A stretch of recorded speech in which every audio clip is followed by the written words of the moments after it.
और इमामत के लिए सब्र जरूरी है, क़यादत के लिए सब्र जरूरी है। कोई शख्स कायद बन ही नहीं सकता जब तक कि वह साबिर ना हो। एक इमाम 50 मस्जिदों में घूम घूम कर इमामत की मुलाजमत करता रहेगा, अगर वह सब्र से काम नहीं ले, अगर वह सब्र से काम ले तो एक ही मस्जिद में 80 साल के बुढ़ापे तक इमामत करेगा। क्योंकि हमारे पास उजलत पसंदी है, हमारे पास जल्दबाजी है।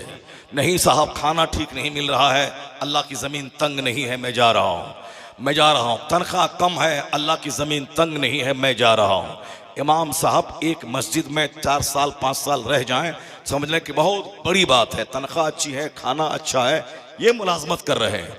लेकिन दीन का दाई, दीन का खातिम बनकर सारी दुनिया से निगाहें बंद करके हमारे लिए इसी गांव की 1000 की आबादी है, इसको नमाजी बनाना, इसको शरीफ बनाना, इसकी तमाम बुरी आदतों को छुड़वाना, ये मेरा मकसद है। ये गाली दें मगर मैं नहीं जाऊंगा, ये मुझे तमाचा मारे मैं नहीं जाऊंगा, ये मुझे भगाने की धमकी दें मैं नहीं नोटिस लूंगा, मुझको इनको समझाना है। अगर इमाम सब्र करके गाली सुनकर बोला भागो इमाम यहाँ से, बोला नहीं भागूंगा, मार दूंगा, बोला ठीक है मार दो मगर मैं यहीं रहूंगा, जिसने उसे मारने की धमकी दी थी, जिसने उसे खाना बंद करने की धमकी दी थी, अगर वो सब्र के साथ मस्जिद में अगर वह 10 साल रह जाता है, धमकी देने वाला जब नमाजी बन जाता है, मारने वाला जब वो नेक परहेजगार बन जाता है, तो फिर वो क्या कहता है कि तुम मेरे कायद हो, तुम मेरे रहनुमा हो। अगर पहले ही हमले में तुम चले गए होते, मुझे नमाजी कौन बनाता, मुझे दीन कौन सिखाता, मुझे जन्नत का रास्ता कौन दिखलाता। तो अब वह उनका पांव धो के पीने के काबिल बन जाता है। मुक्तदी उसके पांव को धो के पीते हैं कि अगर तुम नहीं आते तो मेरा गांव तबाह बर्बाद हो गया होता, हम जहन्नमी हो गए होते। तो उस इमाम के सब्र ने उसे उस इलाके का कायद बना दिया, उस इलाके का रहनुमा बना दिया। अल्लाह फरमाता है वह जअलना मिनहुम अइम्मतन यहदून बिअम्रिना लम्मा सबरू, हमने उन्हें कौम का इमाम बना दिया जब उन्होंने सब्र किया।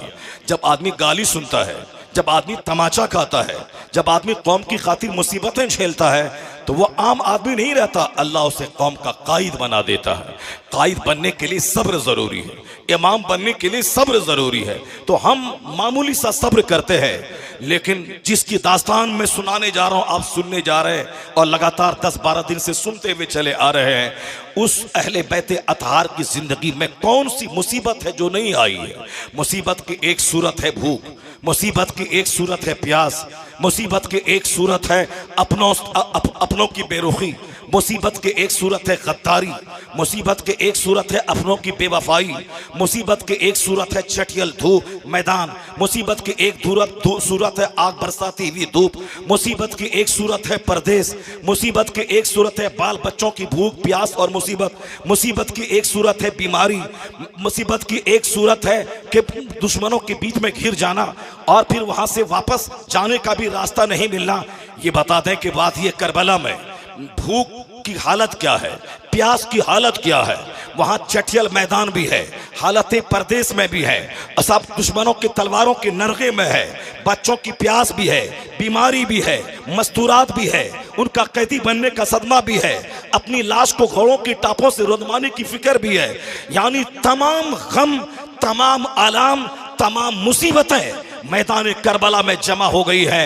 मगर कोई बता दे कि हुसैन आजम की आंखों से आंसू के कतरे उन मुसीबतों को देख के निकला हो, कोई बता दे कि ज़ैनब के सर से दुपट्टा खिसका हो, कोई बता दे कि शहरबानों ने अपने गरीबान को नोचा हो, कोई बता दे कि बीमार ज़ैनुल आबिदीन अपने बाप की कमर पकड़ के मैदान जंग में जाने से रोका हो, कोई बता दे कि जवान अली अकबर अपने बाप से गिड़गिड़ा के वक्ती तौर पर बैअत कर लें, उसके बाद में 1 लाख की फौज जमा करके इन जालिमों की खबर ले लेंगे, अभी तो कम से कम वक्ती मुसीबत से नजात मिल जाए। कोई बता दे कि अली अकबर ने ऐसा कहा हो, कोई बता दे कि अली असगर की प्यास को देखकर हुसैन आजम उनके सामने गिड़गिड़ा के पानी के चंद कतरे की भीख मांगा हो। नहीं नहीं, तमाम मुसीबतें जमा हैं। उन मुसीबतों के माहौल में मुस्तफ़ा के घर वालों ने जो सब्र का मुजाहरा किया है, जो राजी ब रेजा रहने का मुजाहरा किया है, जो तकदीर पर राजी रहने और हक की रस्सी को मजबूती से थामने का जो मुजाहरा किया है, आज सारी दुनिया हुसैन को इमाम कहती है। सब्र का सारा रिकॉर्ड तोड़ दिया, एक नई तारीख रचा। अब इमाम 4 साल के लिए नहीं, सब्र की इंतहा कर दी तो अब क़यामत तक के लिए अल्लाह ने हुसैन को इमाम बना दिया।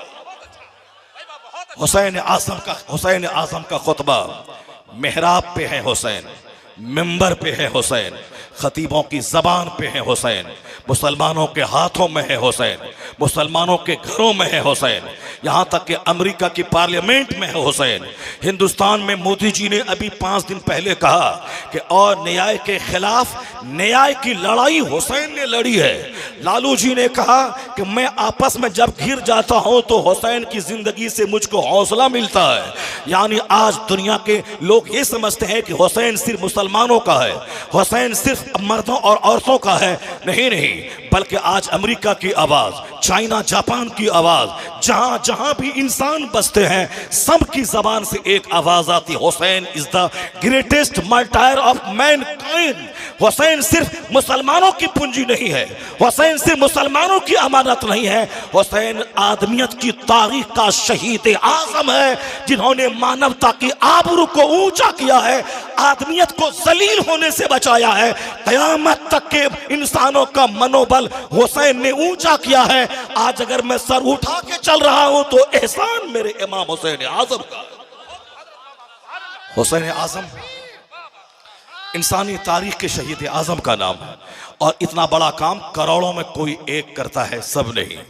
इतने बड़े काम करने के लिए तैयार किया जाता है, बड़ा से बड़ा काम करने के लिए उसके लिए उसकी तैयारी होती है। हिंदुस्तान में पिछले साल आईएएस के कंपटीशन में बिहार का एक शख्स आईएएस में टॉप किया, यानी पूरे हिंदुस्तान में वही एक वाहिद कंपटीशन है जिसके फेस करने के बाद आदमी डिस्ट्रिक्ट मजिस्ट्रेट बनता है, डीएम बनता है। और उसके डीएम बनने के लिए अभी 3रे साल की बात है कि एक गैर मुस्लिम का बच्चा शुभम कुमार, उसने आईएएस में टॉप किया। एक बिहार के देहात का बच्चा, अब हिंदुस्तान के प्रधानमंत्री का बच्चा नहीं, सीएम का बच्चा नहीं, किसी डीएम का बच्चा नहीं, एक मामूली बैंक के क्लर्क का बच्चा, काश्तकार का बच्चा, वो आईएएस में उन्होंने टॉप किया। ऐसा नहीं है कि किसी ने पैरवी कर दी या गैर मुस्लिम था तो गैर मुस्लिमों को प्यार आ गया तो सारे तो गैर मुस्लिम ही रहते हैं उसमें। बमुश्किल तमाम अगर 1 लाख बच्चे बैठे हैं तो उसमें से बमुश्किल 10-20 हज़ार मुसलमान रहते हैं, बाकी आबादी के हिसाब से तो मेजॉरिटी उनकी रहती है। ऐसा नहीं कि वो गैर मुस्लिम था तो गैर मुस्लिम में चेहरा देख के उसको टॉपर बना दिया। नहीं नहीं, उस लड़के ने 18 घंटे स्टडी की, 15 घंटे मेहनत की। उन्होंने अपने रात की नींद को नींद नहीं समझा, नींद कुर्बान कर दी, खाना कम कर दिया उन्होंने और दूसरी जरूरियात कम कर दी। खूब मेहनतें होती हैं। मैट्रिकुलेशन में 99%, इंटरमीडिएट में 99%, ग्रेजुएशन में 99%। उसके बाद जब वो कंपटीशन की तैयारी करता है तब आईएएस निकालने में कामयाब होता है। मेहनत इस दुनिया का एक राज है। वो तरक्की नहीं देखती है कि ये मेहनत करने वाला काफिर है, मुशरिक है, यहूदी है, नसरानी है, कलमा पढ़ने वाला है। कलमा पढ़ने वाले को जन्नत मिलेगी मरने के बाद, लेकिन यहाँ अगर कलमा पढ़ने वाला घर में बैठ के रहे तो उसके मुंह में नवाला नहीं जाएगा, वो आईएएस ऑफिसर नहीं बनेगा, वो डीएम नहीं बनेगा, वो ऑफिसर नहीं बनेगा। इसलिए ये कह देना कि साहब यहाँ नौकरी नहीं मिलती है कलमा पढ़ने वालों को, यह बुज़दिली है। ये अपने काम चोर के अपने ऐप पर पर्दा डालने की एक सूरत है। ये दौर है मुकाबले का, ये दौर है कंपटीशन का। वरना क्या वजह है कि अभी पिछले साल 30 से ज्यादा मुसलमानों के बच्चे आईएएस कंपटीशन निकालने में कामयाब हो गए। अभी इस दौर में जो कौन सा दौर है हिंदुस्तान में, अगर 3 आदमी का नाम मैं लूं तो आप आसानी से समझ सकते हैं कि वो कौन है। तीनों आसानी से आप जान सकते हैं। इस दौर में मुसलमानों का 30 से ज्यादा बच्चों का आईएएस निकाल लेना, इसका मतलब है कि वहाँ चेहरा नहीं देखा जाता है, वहाँ मेहनत देखी जाती है, वहाँ मुकाबला देखा जाता है। यह दुनिया संघर्ष की जगह है, यह दुनिया मेहनत की जगह है, यह दुनिया दारुल अमल है। यहाँ जो लड़ने की सलाहियत पैदा करेगा और लड़ेगा उसी के हाथ में जाम होगा।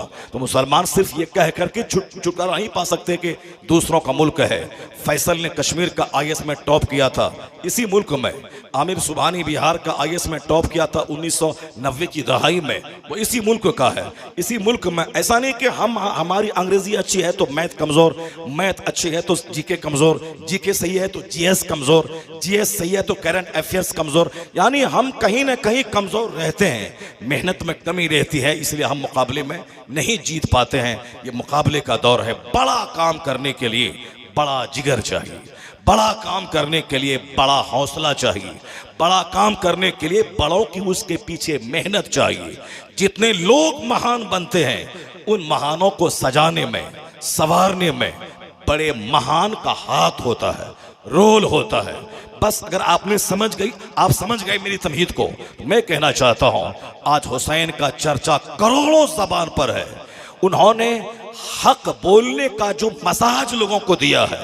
आज अगर मैं हिंदुस्तान में हक बोल रहा हूं, अगरचे मैं कमजोर हूं, उसके पास ईडी है, उसके पास आर्मी है, उसके पास सारी सत्ता, सारी ताकत है, वह मुझे जेल में डाल सकता है, लेकिन उसके बावजूद अगर मैं हक बोलता हूं तो यह हौसला किसने अता किया है? अगर आज का कोई आदमी जालिमो जाबिर हाकिम के सामने हक बोलता है तो मुंह उसका है, मगर हौसला इमाम हुसैन का अता किया हुआ है। कयामत तक जहां भी, जिस जमीन पे भी, जहां भी हौसला मिलता है हक बोलने का, दुश्मनों के नरगे में घिर करके भी हक बोलने का, गर्दन की परवाह किए बगैर हक बोलने का अगर रुझान कहीं मिलता है तो मुंह उनका है, जबान उसकी है। हौसला हुसैन आजम का अता किया हुआ है। इतने बड़े मानवता के मोहसिन, इंसानियत के मोहसिन, इतने बड़े रिफॉर्मर, इतने बड़े इस्लाम के दाई, इतने बड़े मुबल्लिग, इतने बड़े इहकाक के हद, इब्ताले बातिल करने वाले को तैयार किसने किया है? इतना बड़ा योद्धा किसने दिया है? इतना बड़ा बहादुर किसने दिया है? धन्य है वह माँ जो ऐसा वीर पैदा किया है, धन्य है वह बाप जिसने ऐसा बहादुर दुनिया को दिया है। और सबसे ज्यादा जो इस दुनिया का महान नतम इंसान है, यानी जिसके कद का कोई दूसरा इंसान न पहले पैदा हुआ न कयामत तक पैदा होगा, ये चंद जलील और सड़े हुए लोग आज एंकर बन के टीवी पे बैठ के डिबेट करके मुस्तफ़ा की शान में गुस्ताखी करना, ऐब ढूंढना, डिमेरिट खोजना, हुजूर की जिंदगी के किसी चैप्टर को लेकर के अंगुश्त नुमाई करना, इन सड़ो हुओं को क्या हक पहुंचता है? जो दुनिया का सबसे नफीस तरीन इंसान है, जिसके बारे में जिब्राइल अमीन ने स्टेटमेंट दिया था कि कल्लब तो मशारिक़ल अर्द व मगारिबहा तुफ्तो जबलहा व सहलहा। सरकार, मैंने जमीन के ईस्ट और वेस्ट को उलट पुलट के देख लिया, मैंने दुनिया को खंगाल के देख लिया, आपसे बेहतर मैंने किसी को नहीं पाया। इसी जिब्राइल के थाउट को आला हजरत फाज़िल बरेलवी ने अपने शेर का जामा पहनाते हुए कहा, यही बोले सिदरा वाले, चमने चाह के थाले, सभी मैंने छान डाले पर तेरे पाए का न पाया, तुझे यक ने यक बनाया, तुझे हमद है खुदाया। यानी वो मुस्तफ़ा जिसके हुस्नो जमाल का जवाब नहीं, जिनकी एक्टिविटीज का जवाब नहीं, जिनकी हदीस का जवाब नहीं, तो फिर वह मुस्तफ़ा जाने रहमत का सारा काम हिकमतों से भरा हुआ है। ऐसा हसीन और जमील के पैदा होते ही चेहरे के नूर को देखकर माँ मुल्क शाम के महल को देख लें। जनाबे हलीमा जब उसे अपने कबीले में लेकर जाएं तो जब तक मोहम्मद इब्न अब्दुल्ला अलैहिस्सलाम जब तक उनके कबीले में रहे, चिराग जलाने की नौबत उसको नहीं आई। उनका कहना है कि जब से मैंने इस मुबारक और मसूद बच्चे को मैं लाई हूँ, उस दिन से मेरा घर रात भर रोशन और मुनव्वर रहता है। बचपन में जिसका नूर था, 25 साल की चढ़ती जवानी में वह नूर बढ़कर किस कदर शबाब पे आ गया होगा। जनाबे अबू हुरैरा कहते हैं हुजूर का चेहरा ऐसा था, कान्ना शम्सा तजरी फी वजहिही, गोया सूरज था जो नबी के चेहरे पे तैर रहा था। जाबिर इब्ने समूरा कहते हैं कि 14वीं रात का चांद बद्र चमक रहा था, हुजूर हमारे सामने थे, सुर्ख धारीदार चादर आपके जिस्म अक़दस पर थी और हुस्न और निखर चुका था। मैं कभी चांद को देखता, कभी हुजूर के चेहरे को देखता, मेरे दिल ने फैसला किया वह वजहू अहसनो मिनल कमर, हुजूर का चेहरा चांद से ज्यादा खूबसूरत था। उस 25 साल के जवान है, चेहरा ऐसा जैसे सूरज तैर रहा हो। जिसने नबी के चेहरे को देखा उनका बयान है, बड़े बड़े ख़ानदान की दोशीज़ाएँ तमन्ना करती थी कि काश मोहम्मद इब्न अब्दुल्ला के अक़द में मैं चली जाऊं, मेरी नस्लें फ़ख्र करेंगी। बड़े बड़े ख़ानदान के लोग तमन्ना करते थे अगर ये दामाद बन गए, मैं इनकी दामादी पे मेरी नस्लें फ़ख्र करेंगी। लेकिन जो मुस्तफ़ा अरब के कल्चर के हिसाब से उस वक़्त अगर चाहते तो कम से कम 50 हसीन तरीन दोशीज़ाओं से निकाह कर सकते थे। अरब में दस्तूर था 100 शादी करने का, उसको लोग ऐब नहीं समझते थे। वो तो मुस्तफ़ा के ऐलान नबूवत के बाद आपने कहा नहीं, ये जुल्म है, ये इस जुल्म से तौबा करो, और 4 शादी तक महदूद कर दिया मुस्तफ़ा ने, वरना वहाँ के लोग तो 100 शादियाँ करते थे। हुजूर चाहते तो 16 साल की दोशीज़ाओं से अक़द कर सकते थे, लेकिन 25 साल की जवानी में 40 साला 2 शौहरों से बेवा खातून से अक़द करने का कोई मतलब तो रहा होगा, कोई हिकमत तो रही होगी। जो शादी को सेक्स से जोड़ता है, ये सड़े हुए किस्म के लोग, वो सिर्फ पहली शादी को देख लेते कि 25 साल की जवानी, और जवानी ऐसी कि ऐसा हसीन और जमील कोई नौजवान पूरी दुनिया में नजर न आए। सबकी तमन्ना थी कि काश ये मेरे दामाद बन जाए। उस वक्त में 40 साला अधेड़ खातून जो 2 शौहरों से बेवा हो चुकी है, उनसे अक़द करने का क्या मतलब था? अब अक्ले सलीम से बंदा सोचेगा तो ये बोलना पड़ेगा, मतलब यही था कि वह दुनिया से पूरी रस्मों का खात्मा करने आए थे, रहमतुल लिल आलमीन बनकर रहमत की खैरात बांटने आए थे। बाप अपनी बेवा खातून को कातिल और डाइन कहता था। जब बाप ही प्यार ना दे तो उसे कौन प्यार देगा? तो बेवाएं सिसक रही थी, सहम रही थी, खुशियों से महरूम थी। हुजूर ने 25 साल की चढ़ती जवानी में 40 साला बेवा से शादी करके कयामत तक की बेवाओं को जीने का हौसला अता कर दिया, उसे सुहागन बनने का मौका अता किया। वही मुस्तफ़ा 50 साल के बाद अगर 9 साल की किसी खातून को अपने हरम सरा में ला रहे हैं तो सोचना पड़ेगा 25 साल में जो काम था वो काम 50 साल के बाद कर रहे हैं। कोई हिकमत तो रही होगी, कोई मतलब तो रहा होगा, कोई गर्ज तो रही होगी। नबी लाजवाब, सारा काम लाजवाब। अगर गौर करेंगे तो पता चलेगा कि अरब कल्चर में एक बात थी दुश्मनी की आग को बुझाने के लिए, एक बात थी रिश्तेदारी।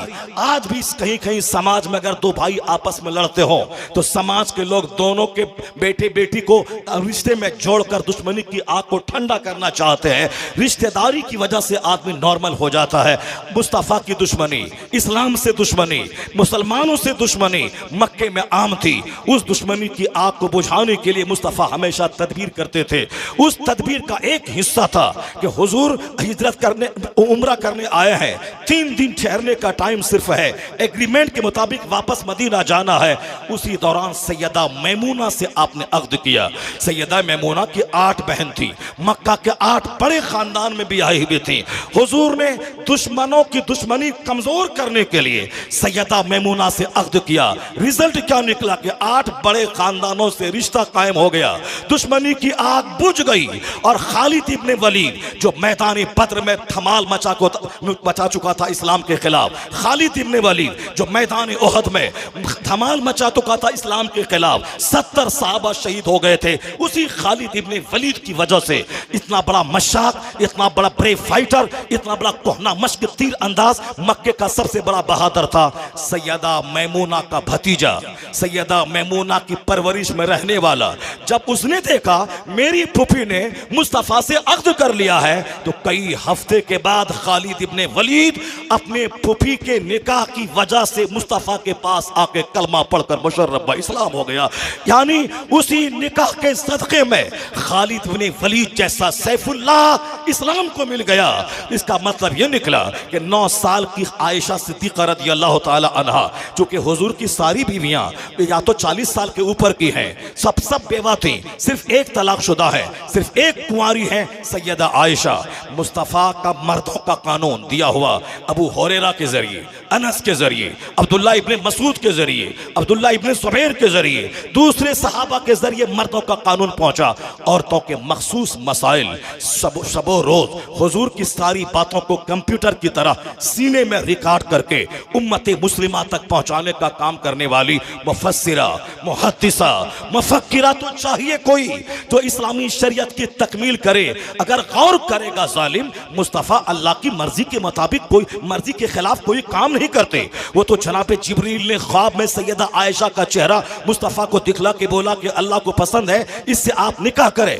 अल्लाह की मर्जी के मुताबिक हुजूर ने निकाह किया। जब निकाह किया तो अरब के कल्चर में ऐसा था, बच्चे से निकाह हो सकता था और रुखसती जवान होने के बाद वहां के कल्चर के मुताबिक 9 साल में लड़कियां जवान हो जाती थी। अमर इब्न आस मिस्र का गवर्नर है, वह 10 साल में शादी करते हैं और 11वें साल बेटा तवल्लुद होता है, यानी बाप बेटे में सिर्फ 11 साल का फर्क है। 10 साल में शादी, 11वें साल में बेटा तवल्लुद होना। अरब का कल्चर और है, हिंदुस्तान का कल्चर और है। आज भी वहां 4 शादी को इज्जत की निगाह से देखा जाता है और हिंदुस्तान में 1 से ज्यादा शादी को मायूब माना जाता है, क्योंकि यहाँ का कल्चर, यहाँ का इन्वायरमेंट, यहाँ के आदमी की सेहत की कमजोरी इस बात का परमिशन नहीं देती कि एट ए टाइम वह 4 औरतों से अक्द करके निभा सके। अरब में 1 शादी वाला गरीब माना जाता है, 4 बीवियों वाला वह समाज का इज्जतदार माना जाता है। कल्चर का असर है, मुल्क का असर है। हुजूर अरबी थे, अरब में पैदा हुए थे। 6 साल में शादी करना, 9 साल में रुखसती होना अरब के कल्चर के मुताबिक था। वरना इस्लाम का कोई दुश्मन दूसरा डिमेरिट तो खोज रहा है, पर इस शादी को डिमेरिट बना के हाईलाइट नहीं कर रहा है, क्योंकि वह ऐब की बात नहीं थी। सैयदा आयशा की शादी हम मुसलमानों के लिए एक वरदान है, एक तोहफा है, क्योंकि हुजूर के विसाल के बाद सैयदा आयशा ने तमाम अहादीस को रिकॉर्ड करके जो उम्मत तक पहुंचाया है। आज उलमा कहते हैं शरीयत अधूरी रहती अगर माँ आयशा हमें नहीं मिलती। यह उनका एहसान है कि शरीयत आज मुकम्मल हो गई है। ये हिकमतों से भरी है मुस्तफ़ा की शादी, मगर सड़ा हुआ इंसान इसे सेक्स से ताबीर करता है। अगर यह गौर कर लेता कि 25 साल में 40 साल खातून, अब 50 साल के ऊपर आगे जाने के बाद 9 साल खातून का इंतखाब, वमा यंतिकु अनिल हवा इन हुवा इल्ला वहयु यूहा, अपनी तबीयत से कुछ नहीं बोलते हैं, वही बोलते हैं जो अल्लाह रब्बुल इज्जत उनसे कहता है। वह नाइबे परवरदिगार है मुस्तफ़ा। मैं कहना चाहता हूँ ये सड़े हुए लोग क्या जाने। अमेरिका का डॉक्टर माइकल हार्ट आज से 40 साल पहले उन्होंने रुए जमीन के करोड़ों विद्वानों की जिंदगी का मुताला करके सोचा था 100 आदमी को छांट के मैं सिलेक्शन करूं कि कौन है जो दुनिया में अपनी तालीमात से सबसे ज्यादा इंप्रेस दुनिया को किया हो, सबसे ज्यादा फॉलोवर जिसके मौजूद हो, सबसे ज्यादा जिनकी तालीमात को सारी दुनिया में माना जाता हो, यानी जिसका असर सबसे ज्यादा हो। उन्होंने दुनिया के सारे मजहबी रहनुमा, सियासी कायदीन सबों की जिंदगी का मुताला किया। बहुत बड़ा एजुकेशनिस्ट, बहुत बड़ा एडवोकेट, बहुत बड़ा साइंटिस्ट और बहुत बड़ा माहिर तालीम डॉक्टर माइकल हार्ट, उन्होंने सारी दुनिया की तारीख को आंख की पुतलियों में समेटकर उन्होंने बड़े बड़े लोगों की सूची तैयार की, उनकी जिंदगी का मुताला किया, खाका तैयार किया। अब थे कि लाखों में से 100 को छांटना मुश्किल काम था, अकीदत में नहीं हकीकत की रोशनी में, ताकि कल कोई अकीदत का इल्जाम न लगा सके। वह मजहबन क्रिश्चियन है, तालीमन साइंटिस्ट और एडवोकेट है। उसने यह बीड़ा उठाकर जब किताब द 100 छप के परेज से बाहर आई, कोई कहता था वह क्रिश्चियन है, जनाब ईसा का नाम अव्वल नंबर पे देगा दुनिया का सबसे कामयाब तरीन इंसानों की सूची में। कोई कहता था वह साइंटिस्ट है, न्यूटन जो फादर ऑफ साइंटिस्ट, साइंसदानों का बाप माना जाता है, उसका नाम अव्वल नंबर पे होगा। लेकिन जब किताब छप के परेज से बाहर आई तो दुनिया दंग रह गई कि रूए जमीन का एक बड़ा मुहक्किक, एक बड़ा रिसर्चर, एक बहुत बड़ा तालीम याफ्ता आदमी, उन्होंने हकायक से करीब होकर मुताला करके जिसको अव्वल नंबर पे रखा है, इस दुनिया का सबसे सफलतम पुरुष, कामयाब तरीन इंसान, जिन्होंने सबसे ज्यादा दुनिया को बदला हो, दुनिया का कल्चर, दुनिया की तहजीब, दुनिया का सिविलाइजेशन, लोगों के जीने का अंदाज, और सबसे ज्यादा जिनका फॉलोवर, और जिन्होंने एक अच्छी गवर्नमेंट दुनिया को दी, जिन्होंने एक अच्छा मजहब दुनिया को दिया। कोई मजहब की दुनिया में तो है रहनुमा, पॉलिटिकल कोई रोल नहीं है, जैसे गौतम बुद्ध है, महावीर हैं, मजहब तो लोगों को दिया, मगर कोई पॉलिटिकली एक छोटे से गवर्नमेंट की स्थापना नहीं की। जनाब ईसा अलैहिस्सलाम, मूसा अलैहिस्सलाम अल्लाह के पैगंबर हैं, रसूल हैं, उलुल अज़्म रसूल में से हैं। मजहबी तबलीग तो फरमाई, लेकिन एक इस्लामिक गवर्नमेंट कायम करना, जुडिशरी, एडमिनिस्ट्रेशन, ये मौका वहाँ नहीं मिला। लेकिन एक ऐसा शख्स जो मजहब भी दिया हो, एक अच्छी गवर्नमेंट भी दिया हो, सिवाय मोहम्मद अरबी के कोई दूसरा नहीं। तो डॉक्टर माइकल हार्ट कहते हैं, he was the only man in history who was supremely successful on both levels, religious and secular. तारीख आदमियत का एकलौता इंसान है मुस्तफा, जो मजहब और सियासत दोनों सतह पर सबसे ज्यादा कामयाब तरीन शख्स बन के उभरा है। मैं कहना चाहता हूं, ये टीवी का एंकर जो एक जुमला अंग्रेजी बोल नहीं सकता है, एक जुमला हिंदी शुद्ध नहीं बोल सकता है, लेकिन ये कम पढ़े लिखे सड़े हुए लोग मुस्तफ़ा जान रहमत पे उंगली उठाते हैं। और दुनिया का सबसे बड़ा मुहक्किक डॉक्टर माइकल हार्ट, वो कहता है, if you are not satisfied with my research, अगर तुम मेरी तहकीक से मुतमईन नहीं हो तो मुझे दलील दे दो कि मैं मोहम्मद से बड़ा किसको मैं लिखूं। अगर तुम दलील दे देगा तो मैं अपना फैसला बदल दूंगा, और तुम अगर माकूल दलील देगा तो मैं उसको अव्वल नंबर पे रखूंगा। आज 40 साल हो गए, दुनिया का कोई दानिश्वर माकूल दलील नहीं दे पाया। वह दलील देगा भी कैसे? वरफ़अना लका ज़िक्रक का ताज जिस मुस्तफ़ा के सर पे अल्लाह ने बांध दिया है, कयामत आ जाएगी, मुस्तफ़ा से बड़ा किसी को साबित नहीं कर पाएगा। इसलिए बरेली का इमाम कहता है, सारे ऊंचों में ऊंचा समझिए जिसे, है उस ऊंचे से ऊंचा हमारा नबी। सारे अच्छों में अच्छा समझिए जिसे, है उस अच्छे से अच्छा हमारा नबी। यानी सबसे आला व औला हमारा नबी, सबसे पाला व वाला हमारा नबी। सरकार दो जहां का जवाब नहीं है। जब महानतम पुरुष दुनिया का, वो जिनकी परवरिश करे, वो जिनको सींचे, वो जिनको प्रिपेयर करे, वो जिनको तैयार करे, वो जिनके मुंह में लुआबे दहन डाल के तैयार करे, वो जिनकी पेशानी को चूम के तैयार करे, वो जिनको सीने से लगा के तैयार करे, वह जिनको कांधे पे बिठा के जुमा का खुतबा देकर तैयार करे, वह जिनको अपनी पेशानी पे बिठा के सजदा दराज करके तैयार करे, वह जो सदके की खजूर मुंह से निकाल कर उसे प्रिपेयर करे, वह जिसे अपनी गोद में बिठा के तैयार करे, जिसे लुआबे दहन डाल के सीने को बड़ा चौड़ा करे। यानी हुसैन जो कारनामा अंजाम दिया है करबला में, कभी कर ही नहीं सकते थे ऐसा, क्योंकि उनकी तरबियत में मुस्तफ़ा का रोल है। पैगंबर आसम ने तैयार किया है, लुआबे दहन डाला है, हसन और हुसैन नाम रखा है, पेशानी को चूमा है, कान में अजान भी दी है, इकामत भी कही है, उसे गोद में खिलाया है, सजदा दराज किया है, उसे बाजू में रखा है, उनके रोने को अपने बेचैनी से ताबीर किया है।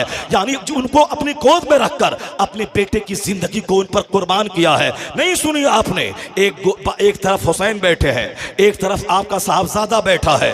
जिब्राइल अमीन आ गए, कहा सरकार आप दोनों से प्यार कर रहे हैं, ये आपका शहजादा है, ये आपका नवासा है, दोनों को अल्लाह एक साथ रहने नहीं देगा, एक को अपने पास बुला लेगा। अब आप बताएं किसको अल्लाह रब्बुल इज्जत अपने पास बुलाए? सरकार दो जहां फरमाते हैं, अगर हुसैन चले गए तो दर्द मुझे भी होगा, फातिमा को भी होगा, अली को भी होगा। मैं नहीं चाहता कि अली को कष्ट हो, फातिमा को तकलीफ हो और फिर मुझे भी तकलीफ हो, मगर मेरा बेटा अगर चला गया सिर्फ मुझे तकलीफ होगी। तो मैं चाहता हूं कि मेरे बेटे को अल्लाह ले ले, हुसैन को जिंदगी दे दे। उसके बाद कई दिन के बाद आपका साहबजादा इंतकाल कर जाता है। इंतकाल के बाद जब भी हुसैन को मुस्तफ़ा देखते थे तो देखने के बाद कहते थे, ये मेरा वो नवासा है जिस पर मैंने अपने बेटे को कुर्बान कर दिया है। सुभान अल्लाह। यानी मैं सिर्फ ये बता रहा हूं कि सरकार दो जहां ने कितना जबरदस्त प्यार हुसैन आजम को दिया है। और इस्लामी कानून है, जब बच्चा 1 साल से लेकर 10 साल का हो तो इस बीच में खूब जबरदस्त प्यार बच्चों को देना चाहिए। उस वक्त बच्चे प्यार के मुस्तहिक होते हैं। इतना प्यार दें कि उसका हेजिटेशन दूर हो जाए, इतना प्यार दें कि दिमाग की बंद गिरा खुल जाए, इतना प्यार दें कि उसमें बुज़दिली और वह डरपोक ना बन जाए, बुज़दिली ना पैदा हो। जिस मदरसे में, जिस स्कूल में मारने पीटने का माहौल है, वहाँ के बच्चे सहमे सहमे रहते हैं, वहाँ के बच्चे एतराज़ नहीं कर सकते हैं, वहाँ के बच्चे उस्ताद की आंख देखकर उनका खून सूखने लगता है। इसलिए वहाँ का बच्चा कभी भी खुल के बात नहीं कर पाएगा, और जब बात करेगा उस डर के माहौल से निकलकर वो गंदी बातें करेगा, फुहड़ बात करेगा। उस्ताद के तलफ़्फ़ुज़ का असर बच्चों पे होता है, माँ बाप की ज़बान का असर बच्चों पे होता है। जिनके माँ बाप खुश ज़बान हैं उनके बच्चे भी खुश ज़बान होते हैं। जो असातिज़ा सलीके और कायदे से बात करते हैं उनसे पढ़ने वाले बच्चे भी सलीकामंद हो जाते हैं।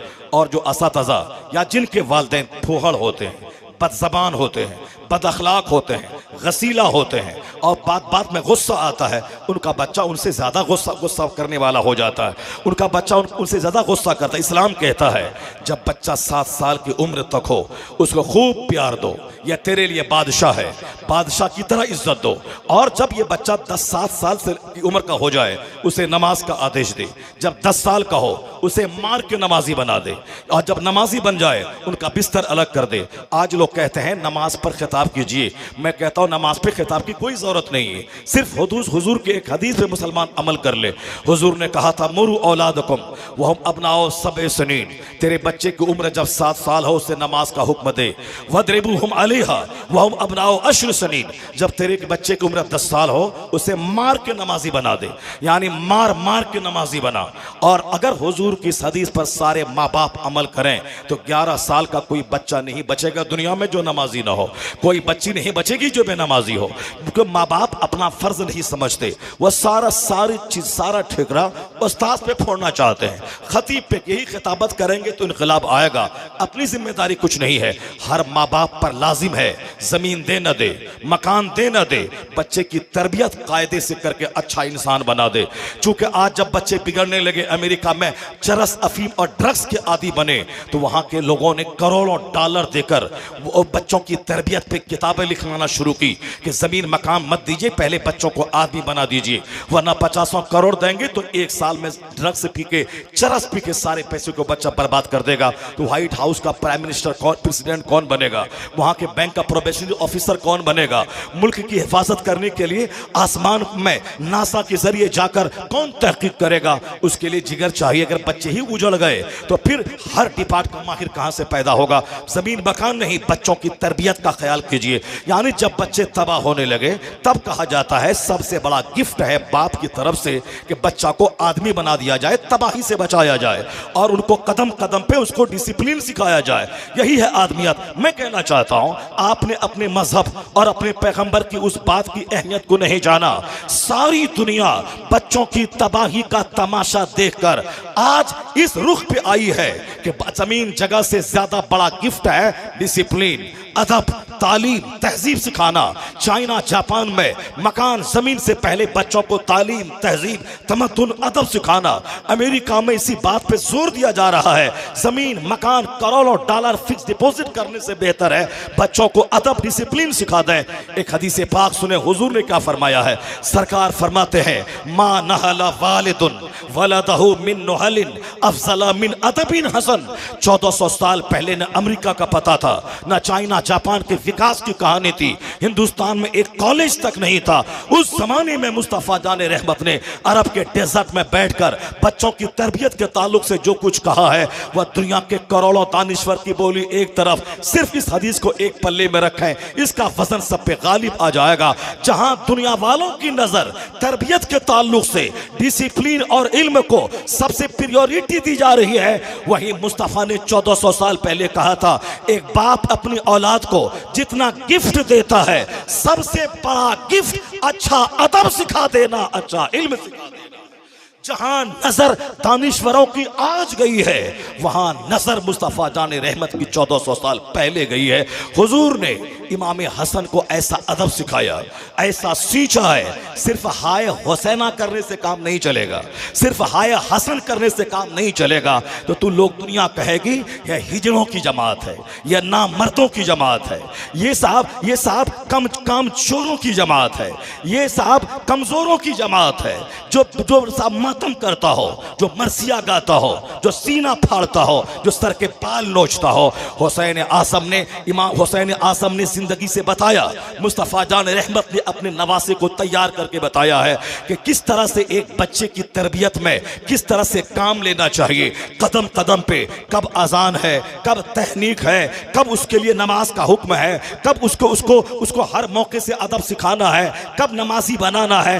हुसैन आज़म की शहादत तो जिंदगी के आखिरी दिन हुई है, यानी जो 55 साल 5 माह 5 दिन जो जिंदगी का आखिरी दिन था, उसी दिन इमाम हुसैन ने शहादत का जाम पिया है। लेकिन उससे पहले ये 55 साल की लंबी जिंदगी हुसैन ने कैसे गुजारी। 55 तो सारे लोग सुनाते हैं और शहादत एक दिन की कहानी सब लोग सुनाते हैं, लेकिन एक लंबी जवानी हुसैन आज़म ने कैसे गुजारी। इबादत के साये में, रियासत के साये में, तबलीग के साये में, जिहाद के साये में, दुश्मनों के दांत खट्टे करने के साये में वो क्यों नहीं बयान करता। हुसैन आज़म की जिंदगी में शुजाअत भी है, हुसैन आज़म की जिंदगी में सखावत भी है, हुसैन आज़म की जिंदगी में आबिद शब्बेदार रहने की सिफत भी है। हुसैन आज़म की जिंदगी में लगातार रोजे रखकर रूहानियत को जगमगाने का अंसर भी उसमें गालिब है। हुसैन आज़म में सारी ह्यूमन क्वालिटीज मौजूद है और ये सारी तैयारी मुस्तफ़ा जान रहमत ने की है। गोद में बिठाकर, सीने से लगाकर, जबान से जबान सटाकर, सूंघ कर, पेशानी चूम कर, जाने जितने औसाफ बुलंदी के होने चाहिए वह सारा वस्फ कूट कूट कर मुस्तफा ने हुसैन में अता फरमाया। एक बार जोर से बोले ना सुभान अल्लाह। मैं भी सीना कोटूं, मैं भी सर के बाल नोचूं? नहीं, जिसको नोचना है वह नोचे, जिसको कोटना है वह कोटे, जिसको मातम करना है वह करे। वह मातम की कहानी नहीं, सब्र की कहानी है, शुजाअत की कहानी है, ये वो हिम्मत की कहानी है, ये हिकमतों से भरी है हुसैन की कहानी। हुसैन आज़म साबरीन के इमाम का नाम है, हुसैन आज़म हाजियों के सरदार का नाम है। आज एक आदमी हज पैदल जा रहा है, सारी दुनिया के लोगों ने तमाशा बना दिया है। कोई बोलता है कि पैदल क्यों जा रहा है जब हवाई जहाज मौजूद है। अपने आप को मुशक्कत में डालना है, ला तुल्कु ऐदीकुम इला तहलुका, अपने आप को बर्बादी के हाथों क्यों डाल रहा है। यानी लोग कुरान की आयतें पढ़ने लगे, सिर्फ वह हुसैन को पढ़ लेते, सिर्फ वह इमाम हसन को पढ़ लेते। 55 साल की उम्र है, 25 हज इमाम हसन इमाम हुसैन ने पैदल मदीना से चल के किया है। 25 हज, जोर से बोलो सुभान अल्लाह, हाथ उठा के बोलो ला इलाहा इल्लल्लाह। 25 हज 55 साल की उम्र में। हिंदुस्तान का हाजी 80 साल की उम्र में एक हज करता है। इनका चेहरा बिल्कुल बुझा बुझा सा रहता है। सऊदी अरब में जब कोई खजूर बांटने वाली गाड़ी खड़ी रह के हुज्जाज कराम को खजूर बांटती है गाड़ी, तो हिंदुस्तान का हाजी आगे बढ़ करके खजूर जमा करता है। और जब लगेज का मसला खड़ा होता है तो सारी खजूरें होटल ही में फेंक के वो चला जाता है। सिर्फ लेना है, चेहरा देना नहीं। इंडोनेशिया के लोग करोड़ करोड़ लेके आते हैं, वहां के जायरीन पे खर्च करते हैं। तुर्की के लोग लाखों लाख डॉलर लेके आते हैं। मैंने रमजान में देखा वह लोग असहाबे सुफ़ा पे जितने लोग अमीर गरीब बैठे रहे, सबों को वह डॉलर तकसीम करता है, रियाल तकसीम करता है, वो लेके आते हैं। चूंकि जानते हैं मक्का की एक नेकी 1 लाख के बराबर है, मदीने की एक नेकी 50,000 के बराबर है। 1 रियाल खर्च करो तो गैर मदीना में 50,000 रियाल के बराबर खर्च करने का अज्र वहां मिल जाएगा। इसे वो लेके जाते हैं, खर्च करते हैं। और हम लोगों का क्या है, 80 साल में 1 हज करते हैं। इंडोनेशिया का जवान शादी से पहले 5 हज कर चुका होता है। शादी के मौके पे पूछा जाता है कि आपके बेटे ने कितना हज किया है, आपकी बेटी ने कितना हज किया है, तो 4, 5, 6। और उसके बाद हमारे हिंदुस्तान में पूछा जाता है आपकी बेटी ने मैट्रिक में कितना नंबर लाया है, इंटरमीडिएट किया है कि नहीं किया है, डीएलएड किया है कि नहीं किया है, नीट निकाला है कि नहीं निकाला है। यानी हम ये पूछते हैं, सिर्फ नाक देखा, आंख देखा, नीट देखा, इंटरमीडिएट देखा, अक़्द कर लिया। बाद में अगर वो लड़की आने के बाद बोलती है तुम चाहिए मुझको तेरी माँ नहीं, तेरा बाप नहीं, तेरा भाई नहीं, वो सारा कुंबा वबाल तुम पालो, तुम हो मेरे लिए, तुमको देख के मैं आई हूं, मैं तुमको जानती हूं, तुम्हारी माँ, तुम्हारे बाप, तुम्हारे भाई, तुम्हारे चाचा, तुम्हारे मामा, तुम्हारी ममानी, तुम्हारी चची, तुम्हारी फूफी को नहीं, सब जंजाल तुम संभालो, मैं तुमको जानती हूं। तब उस वक्त पता चलता है कि शादी में मुस्तफ़ा के पैगाम को ठुकराने का क्या नतीजा है। नाक देखा, आंख देखा, ओके है, ये नहीं पूछा कि दुआए कुनूत याद है कि नहीं, दरूद इब्राहिमी याद है कि नहीं, दरूद ताज याद है कि नहीं, अत्तहियात याद है कि नहीं, सुबहान रब्बियल आला याद है या नहीं। नहीं, डीएलएड और NEET, intermediate, graduation, post graduation, PhD, यानी सिर्फ ये पूछा। अब जाहिर सी बात है जो पीएचडी होल्डर है वो जब आएगी वो क्यों तुम्हारी माँ के चप्पल सीधी करेगी, वो क्यों तुम्हारे बाप को चाय बना के सुबह सुबह 5 बजे देगी, नहीं देगी ना। वो चूंकि वो पीएचडी डिग्री होल्डर है, वो साहब उन्होंने पोस्ट ग्रेजुएशन किया है, वो पढ़ी लिखी खातून है, अब वो क्यों करेगी। तुमने दीन कहाँ देखा, अखलाक कहाँ देखा। हुजूर ने कहा था कि शादी में चेहरा देखा जाता है, माल देखा जाता है और दीन देखा जाता है और खूबसूरती देखी जाती है। यानी तुन कहल मरअतो ले अरबा, ले मालेहा वले जमालेहा वले हसबहा वले दीनहा। हुजूर ने कहा फज़फर बिज़ाति दीन, मैं तुमसे कहता हूं कि तुम दीन को तरजीह देना, दीन को प्रायोरिटी देना।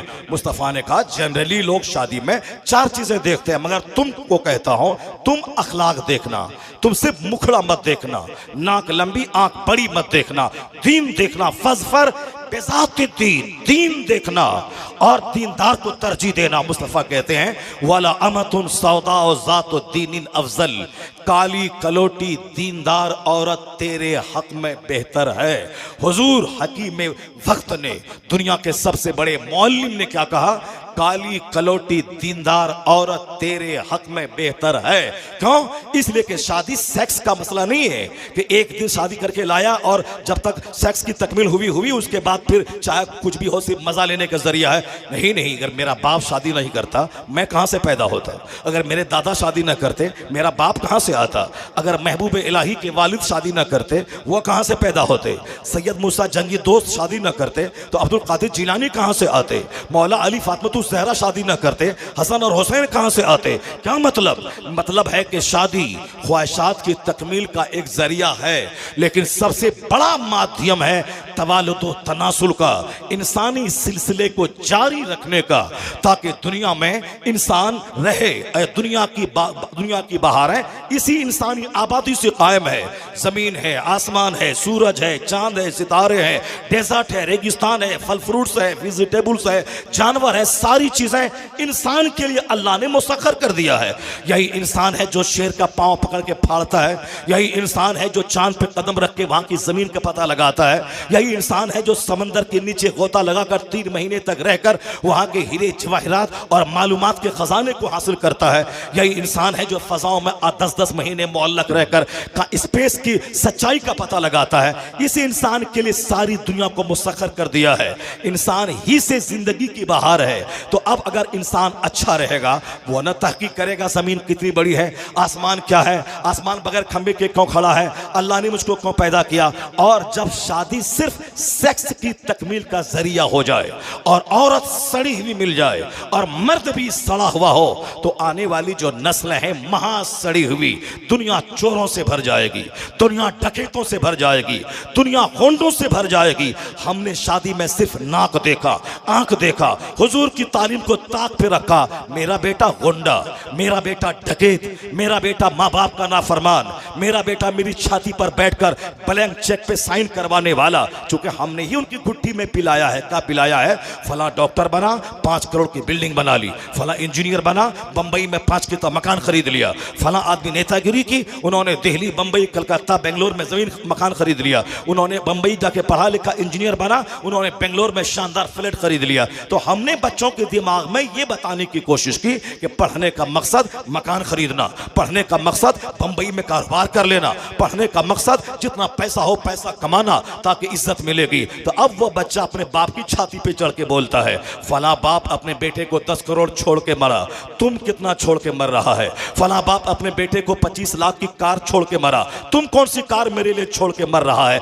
इसका 100% जिम्मेदार वह बाप है जिसने अपने बेटे की घुट्टी में माल की मोहब्बत पिलाया है और दीन की मोहब्बत नहीं पिलाया। वह बाप बोला, मौलाना से दूर रहना, मौलाना के चक्कर में मत पड़ना, चक्कर में रहेगा तो जवानी में दाढ़ी रखवा देगा, मौलाना के चक्कर में पड़ेगा तो जवानी ही में पंजाबी पायजामा पहना के बूढ़ा बना देगा, मौलाना के चक्कर में पड़ा तो 5 टाइम नमाज के लिए मस्जिद में दौड़ाएगा, कोई बड़ा काम नहीं कर पाएगा। हमने कहा मौलाना को सलाम कर लेना सिर्फ, बस उसके आगे उनके पास बैठना नहीं, वरना हदीस बता देगा और जवानी में बूढ़ा कर देगा। तो अब वो बच्चा उसका बाप से कहता है, फला बाप ने अपने बेटे को 50 करोड़ रुपए छोड़ के मरा, 5 बेटों पे इतना इतना पैसा बटा, तुम कितना छोड़ के मर रहा है?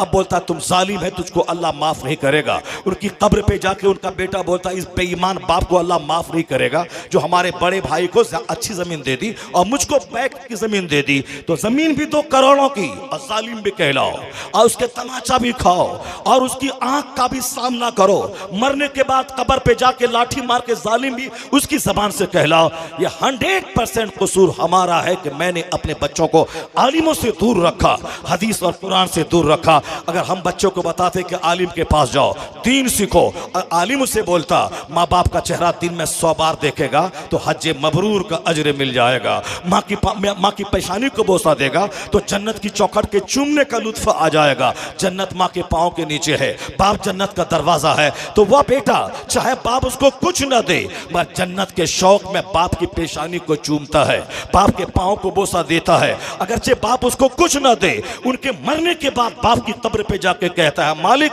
मेरे बाप को बख्श दे, इसने जमीन मकान तो नहीं दिया है, अलबत्ता ईमान और तकवा की दौलत अता कर गया है। तो बेटा बाप की कब्र पे जाके रात में सन्नाटे में आंसू बहाता है।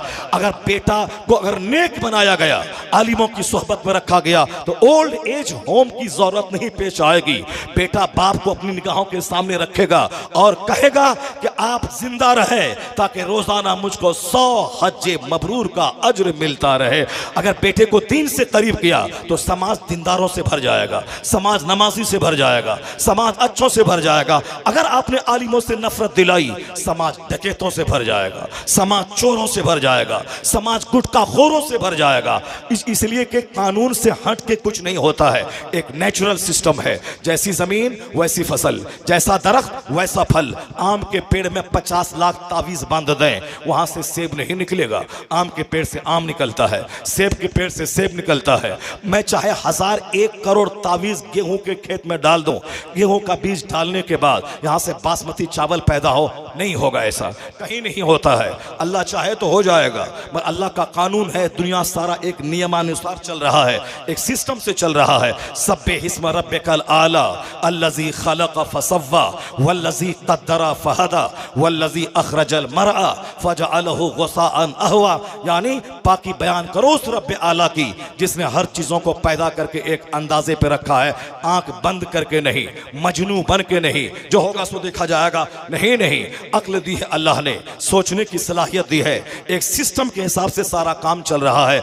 अल्लाह चाहे तो 1 महीने में बच्चा पैदा हो जाए, लेकिन नहीं, एक सिस्टम होता है। 4 महीने तक, पहले उसमें 40 दिन तक खून है, उसके बाद लोथड़ा है, अगले 40 दिन तक ढांचा है, फिर अगले 40 दिन के बाद रूह डाली जाती है, फिर 6 महीने तक मैच्योर होने के लिए माँ के शिकम में रखा जाता है ताकि दुनिया में आने के बाद यहाँ की गर्म गर्म क्लाइमेट को सहने की क्षमता उसके इस स्किन और चमड़े को हो जाए। तब 6 महीने के बाद 9 महीने के बीच में बच्चा माँ के पेट से इस दुनिया में तवल्लुद होता है। एक नेचुरल सिस्टम है।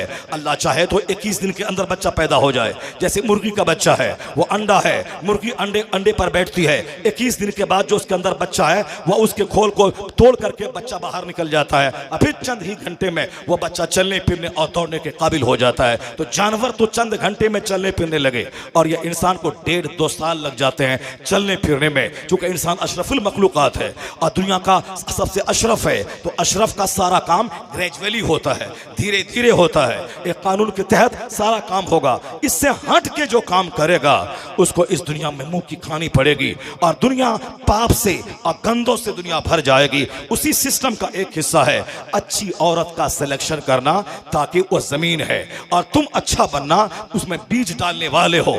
जब बीज अच्छा होगा, जमीन अच्छी होगी, तब वहां से शानदार फसल पैदा होगी। कश्मीर की जमीन सेब के लिए खास है, वहां बासमती धान नहीं होता है। बिहार की जमीन धान के लिए खास है, वहां अखरोट पैदा नहीं होता है। बंबई की जमीन कपास के लिए और गन्ना के लिए खास है, वहां बासमती धान नहीं होता है। तेलंगाना और आंध्रा की जमीन धान के लिए, मछली पालन के लिए मशहूर है, तो और दूसरे हिस्से में रेगिस्तान और राजस्थान में वो फसल पैदा नहीं होती है। इसका मतलब यह निकला तो पैदा करने वाली जमीन चाहिए, अब्दाल पैदा करने वाली जमीन चाहिए, मुत्तकी पैदा करने वाली जमीन चाहिए, सालेह पैदा करने वाली जमीन चाहिए, शहीद जन्म देने वाली जमीन चाहिए। हाँ, जब जमीन हो फातिमा जैसी, जिनके सर का आंचल न खिसका, न उनके चेहरे को अजनबी मर्द ने देखा, यहां तक के जिसका आंचल न देखा महो मेहर ने, उस रताए नुसरत पे लाखों सलाम, यानी जिसकी कलाई नहीं खोली, आसमान का सूरज जिसके सर के बाल को नहीं देखा, इस कदर पर्दे में रहने वाली, यहां तक कि वसीयत की थी, जब मैं मर जाऊं तो मुझको रात के वक्त में दफन कर देना। क्यों? जिस फातिमा को जिंदगी में अजनबी मर्दों ने नहीं देखा, उस फातिमा की डेड बॉडी पर भी गैर मर्दों की नजर न पड़े। मुझ जैसा मौलवी आज उसकी मां मर जाती है तो 10 मस्जिदों में माइक्रोफोन से ऐलान होता है, फला इमाम साहब की मां मर गई है, कल दिन के 2 बजे जोहर की नमाज के बाद जनाजा होगा, कसीर तादाद में शिरकत कीजिए। यानी मेरी मां मरे तो 50 मस्जिदों से ऐलान हो, दुनिया की सारी माओं की सैयदा, सारी माओं की सरदार, सारी माओं की मलका, जन्नती खातून की सरदार सैयदतो निसाए अहले जन्ना व फातिमा ज़हरा है। उनके जनाजे में तो 1 लाख सहाबा जो मौजूद थे वह सब के सब आ जाते ताकि जनाजे से बरकत हासिल करें, मगर फातिमा ज़हरा की सोच देखिए, उनकी सोच थी, मौला अली को वसीयत की थी, जब मैं मर जाऊं मुझको रात में आप दफन कर देंगे। रात में दफन करने की हिकमत क्या थी? हिकमत यही थी कि जिस फातिमा को जिंदगी में अजनबी मर्दों ने नहीं देखा, उनकी लाश पर भी अजनबी मर्दों की नजर न पड़े। यहां खातून मर जाती हैं और गांव के सारे अजनबी मर्द का तांता लग जाता है उनके चेहरे की जियारत के लिए, कि रूनुमाई के लिए जनाजा रखा गया है। आइए उनको देखिए। अजनबी और मर्द का, अजनबी औरतों का चेहरा देखना न जिंदगी में दुरुस्त था और न मरने के बाद उनका पर्दा है, पर्दे में रहे। फातिमा ज़हरा को रात के वक्त में 8-10 लोगों की मौजूदगी में दफना दिया गया। कई लाख का मजमा जमा होता, 1 लाख से ज्यादा सहाबे किराम मौजूद थे मक्का मदीना और अतराफ के, वह सब चले आते। यहां तक कि जो मुसलमानों के खलीफा अव्वल खलीफतुल मुस्लिमीन है, जो मुसलमानों के उमूर के वाली हैं, सिद्दीक अकबर रज़ी अल्लाह तआला अन्हु, उनको भी खबर तक न हुई, रात में ही दफन कर दिया गया। सुबह हुई तो मौला अली से सिद्दीक अकबर ने कहा, अली आपने मुझ पर जुल्म क्यों किया, आपने खबर क्यों नहीं की? सैयदा के जनाजे में मैं भी तो हाजिर हो जाता, जबकि मुसलमानों के उमूर के वह मालिक थे, वाली थे, वो शरीक हो सकते थे, लेकिन सैयदा फातिमा की वसीयत पर अमल किया गया और रात ही में अपने घर के चंद मखसूस लोगों की मौजूदगी में जनाजे की नमाज हो गई। शोहरत में जीने वाला, नामवरी में जीने वाला, रियाकारी करने वाला, तसन्नु और बनावट से काम लेने वाला, तीजा और चहारुम और 40वां और बरसी में 1 लाख खत्म कुरान, जबकि 1 खत्म कुरान भी कायदे से नहीं पढ़ा गया है। पढ़ने वाला कैसे लोग हैं, पढ़ने वाला कैसे बच्चे हैं, सबों को मालूम है, मगर सिर्फ एक नुमाइश का नशा है कि साथ 61,000 खत्म कुरान हुए, 50 खत्म कुरान हुए, 100 खत्म कुरान हुए, इखलास खत्म हो गया। नुमाइश ने मेरी जिंदगी को कड़वा और तल्ख बना दिया, इसलिए हर चीज में नुमाइश, जनाजे में नुमाइश, साहब चहरम तीजा में नुमाइश। कहीं हम नहीं चाहते कि कोई काम सिर्फ अल्लाह के लिए कर जाए। वह तो अहले बैत मुस्तफ़ा है जिन्होंने वसीयत की कि रात में मुझको दफन कर देना। जिस फातिमा ने अपनी लाश पर अजनबी मर्दों की नजर ना पड़े, इसका एहतमाम किया। जब माँ इसी लाजवाब हो, दिन में अपने बच्चों की तरबियत करने वाली, कपड़े साफ करने वाली, चक्की पीसने वाली, रोटी खुद से बनाने वाली, यहाँ मेरे पास अगर कुछ पैसे आ जाएं तो कपड़ा धोने वाली नौकरानी अलग, पोछा लगाने वाली अलग, झाड़ू देने वाली अलग, खाना बनाने वाली अलग। और हम क्या करेंगे? हमारी माँ क्या करेगी? सिर्फ खाएगी और सोएगी, और जो किचन नहीं जाएगी, जो पोछा नहीं लगाएगी, जो कपड़े नहीं धोएगी, तो उसको एक दिन में 5 बार डॉक्टर के पास जाना पड़ेगा, क्योंकि सोते सोते कोलेस्ट्रॉल बढ़ गया है, तनफ्फुस की बीमारी हो गई है, सांस नहीं ले पाता है, दाना नहीं पच रहा है, भूख नहीं लग रही है, 105 kg वजन हो गया है, अब blood pressure, BP high, blood pressure है, और साफ शुगर है, हार्ट की बीमारी है, गठिया जोड़ जोड़ का दर्द है, लीवर डैमेज हो गया है, यानी सारा जिस्म बीमारी का घर बन जाएगा। सैयदा फातिमा की पैरवी में जन्नत तो हाथ में रहेगी ही, साथ में सेहत भी रहेगी, से तंदुरुस्ती रहेगी, सच्ची खुशी रहेगी। और सेहत का फार्मूला है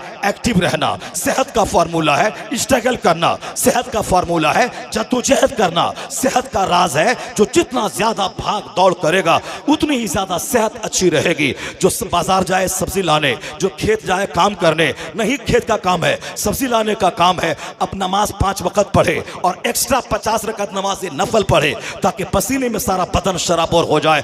1 लाख की शुगर की गोली एक तरफ, 50 रकत नमाज नफल पढ़ के पसीना बहाना एक तरफ। रामदेव की बातों पे आज गैर मुस्लिमों की औरतें अमल कर रही हैं। वो सुबह के 4 बजे उठकर वो टहलती है ताकि वो हेल्दी रहे। उनका जवान दौड़ता है 5 किलोमीटर ताकि हेल्दी रहे, जल्दी सो जाता है ताकि हेल्दी रहे। Early to bed early to rise makes a man healthy wealthy and wise. हमारा जवान है, आलिमों का अदब नहीं, जलसे का अदब नहीं, मोबाइल चला चला के रात के 2 बजे सोना है और दिन के 10-11 बजे उठना है। और जब सेहत में आग लगती है तो तावीज़ के लिए आमिलों के पास जाके दौड़ना है। और आमिल जो अली बा तक ठीक से ना पढ़ सके, 50 लाख की कार पे चल रहे हैं, क्योंकि जैसी कमाई जैसा मौकिल वैसा आमिल रहता है। बुखारी पढ़ाने वाले के पास कोई जाता नहीं, इमाम साहब को कोई नजराना जुमा के दिन देता नहीं, तो जैसे मौकिल वो आमिल डराता है, तेरे घर में कुछ करके डाल दिया है, देखो तुम्हारा दम 10 कदम चलता है तुम फूलने लगता है, तेरा बेटा मर जाएगा, तेरी बेटी मर जाएगी, और चारों आदमी 1 साल के अंदर अंदर मर जाओगे, सारा घर उजड़ जाएगा, तेरी इस जमीन पे दूसरे का कब्जा हो जाएगा। इतना बड़ा काला जादू करके गाड़ दिया गया है। कहा हजरत कैसे होगा? कहां होगा, किसका समाधान दुनिया में नहीं है, होगा 50,000 रुपए खर्च पड़ेंगे, मैं उस काला जादू को अपने अमल से निकाल के फेंक दूंगा, तू बचेगा, तेरा बेटा बचेगा, तेरी बीवी बचेगी, तेरी बेटी बचेगी, घर बचेगा। जो आदमी 5 रुपए जलसे में चंदा नहीं दिया, मस्जिद में नहीं दिया, 50,000 रुपए जहां तहां से इंतजाम करके उस झूठे आमिल को देता है, और वह बोलता चलो मैंने उसको उखाड़ के फेंक दिया, अब भला चंगा रहो, आराम से रहो। तो जिसका पैसा राहे हक में न जाता हो, उसका पैसा इसी तरह इस तरफ जाता है। एक्टिव सेहतमंद रहने के लिए जल्दी से इशा के बाद फौरी सो जाइए, नमाज़ें 5 जगाना पाबंदी से पढ़िए, और जल्दी सोइए, जल्दी उठ जाइए। फजर की नमाज से पहले उठिए, उस वक्त फरिश्ता आता है, रोजी लेके आता है, रहमत लेके आता है। अल्लाह के नेक बंदों के इस्तिगफार का टाइम है। वयस्तगफिरून बिल असहार वल मुस्तगफिरीन बिल असहार वल्लज़ीन यबीतून लिरब्बिहिम सुजदन व क़यामा।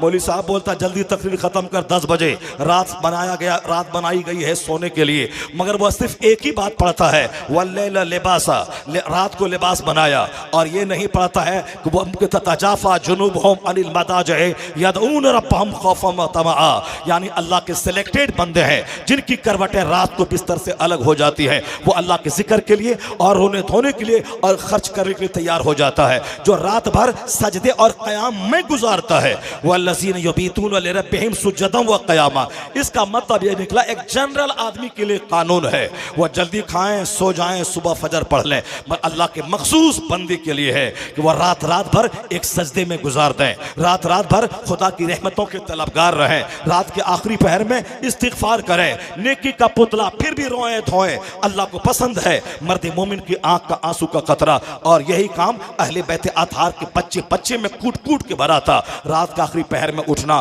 तहज्जुद पढ़ना, अल्लाह के खौफ से रोना, आंसू बहाना। सैयदा फातिमा का तो एक ही सजदे में रात का गुजर के सहर का आ जाना, फजर की अजान का हो जाना। हमने सिर्फ कहानी सुनी है, अपनी जिंदगी कैसे गुजारते हैं, रात के 2 बजे तक टेलीविजन देखना, मोबाइल चलाना, और दिन के 10 बजे सोना।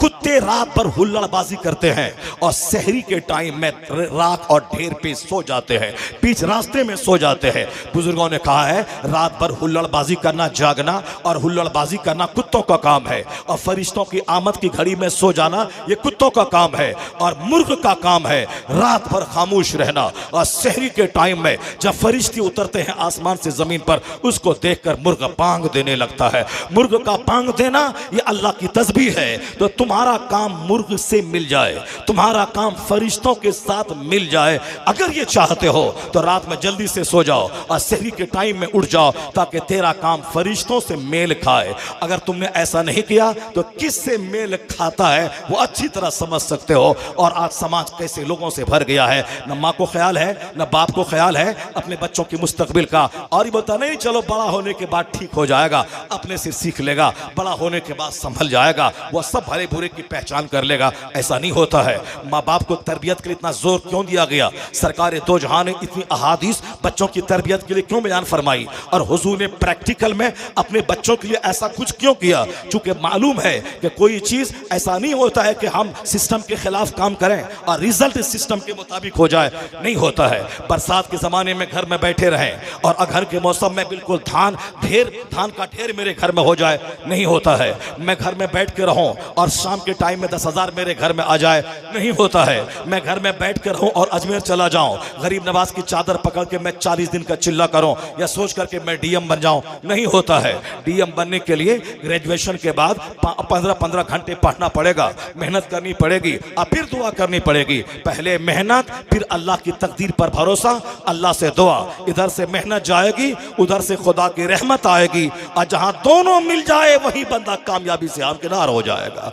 ऐसा नहीं होता सिर्फ उस्ताद का कपड़ा धोएं, उस्ताद का पांव दबाएं, उस्ताद के सर में तेल लगाएं, उस्ताद के खैनी लटाएं, उस्ताद का पान लगा के दें, उस्ताद का गुटका फाड़ के दें और सारा सबक याद हो जाए, नहीं होता है। बल्कि 2 घंटे सबक याद करना है और 5 मिनट का टाइम निकाल के उस्ताद की खिदमत भी करनी है। उधर से मेहनत, इधर से खिदमत, या दोनों मिलके जाएगी तब बच्चा मुफस्सिर बनता है, तब मुहद्दिस बनता है, तब खतीब बनता है, तब अच्छा व बासलाहियत इमाम बनता है। ऐसा नहीं सिर्फ लुंगी धोने से बहुत बड़ा मुहद्दिस बन जाता है।